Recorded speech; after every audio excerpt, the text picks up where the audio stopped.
Late Night with the Devil. Holy shit.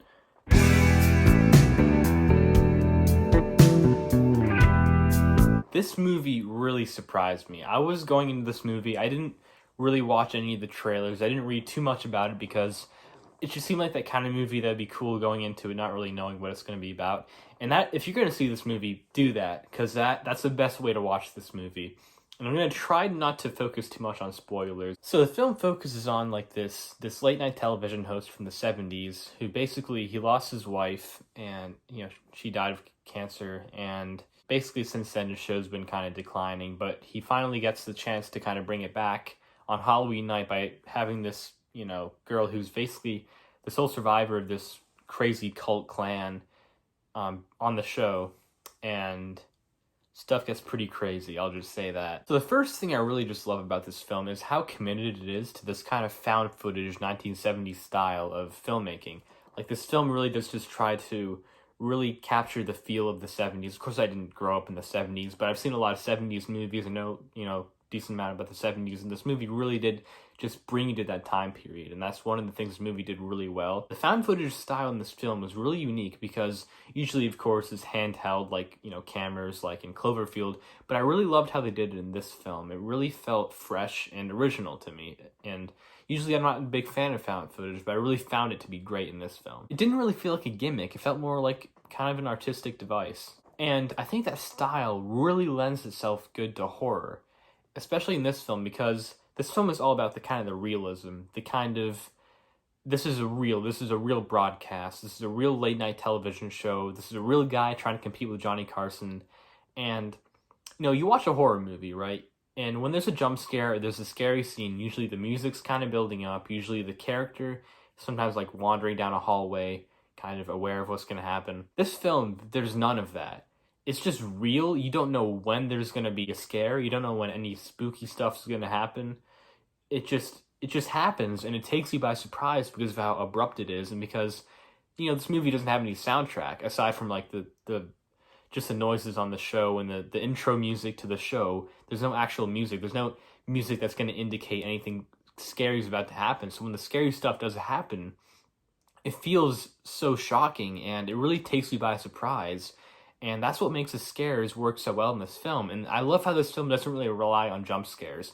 It relies more, not so much on jump scares, but just abrupt sequences of terror is the best way I could describe it. Maybe in another film with another director, these kind of scenes can be stupid and not work well. But this director, or these both directors, there's actually two, they really know how to make these scenes again feel shocking and make them feel really terrifying. There's some really creepy ideas in this film, especially in the final moments of the film, which I think are just haunting and brilliant.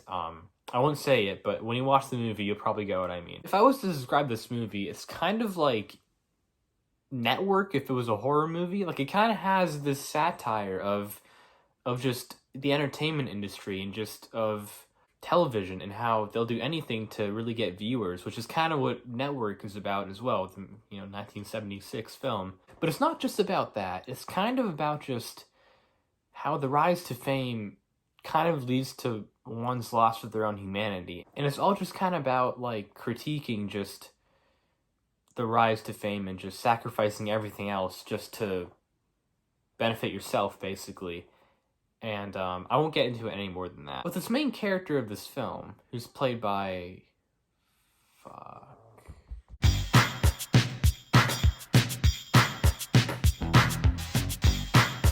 He does such a good job in this film. He really does communicate that kind of just 1970s late night show vibe, that kind of host vibe that really adds to the feeling of 1970s.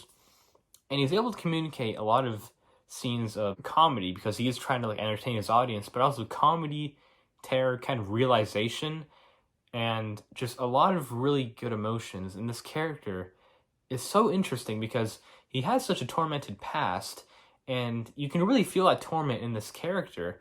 And there's stuff that happens in the film that really just makes this character so complex, I feel.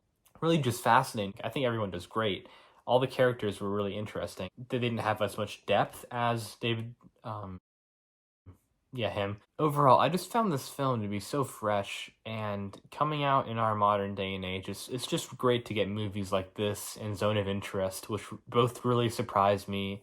Both films that I'm like, why we need more of this. These are the people that should be making movies. These are the people that have visions of cinema that is so different but also so brilliant. And it's great for me to be able to say that these days, even though cinema has been, of course, it's been around since but about 100 years, and I'm still glad that we're still getting films like this that still push the envelope. This many years later of cinema, found footage movies for me usually feel like a gimmick. But this film, it's able to weave the found footage ideas into a really compelling story, and to make it just still feel like you're watching a movie and not just some home video, And the movie itself has surprising moments of dark humor.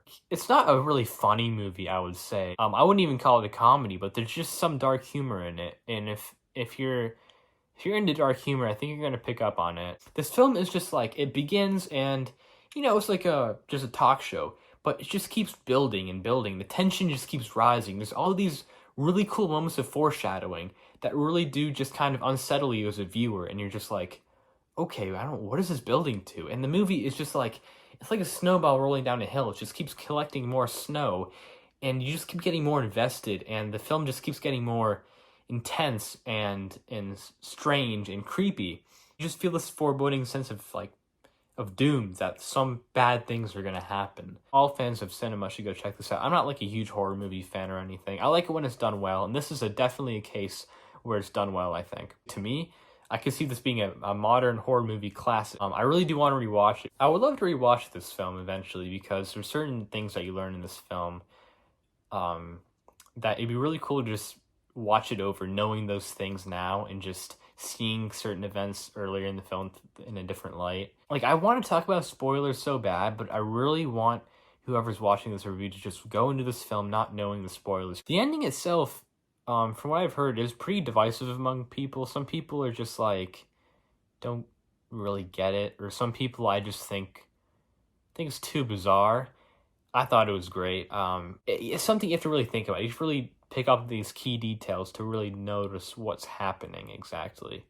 But when you do, it all just clicks, and it's brilliant. I mean, what makes this film so good, besides like the tension and the well-written central character and just the really unique style, is the themes that I mentioned, just kind of critiquing the entertainment industry and television industry, and just kind of critiquing like someone's rise to fame and just their loss of humanity through that rise to fame, and just how certain aspects of their life just completely affected by them. Definitely recommend this film, but it just blew me away. But even when I say that, I don't want to hype it up too much. I just kind of want, if you're going to watch this movie, just go. Don't even look up the movie. Just know that it's good. And I think most viewers with a strong stomach, for sure, will be able to take this one. I mean, there are some graphic ass scenes in this movie. Sometimes they can be a little much, but they're still executed so well and have great special effects. Truly enjoyed the film. If I was to rate it out of 4 stars, I'd probably give it a 3.5. I was considering 4, but I was like, I need to watch it again because a 4 is like almost perfect. Thanks for watching. I hope you enjoyed. I hope if you're deciding whether to watch this movie, I persuaded you. Or maybe I didn't because it's just not for you. But whatever the case, thank you for watching, and I'll see you next time.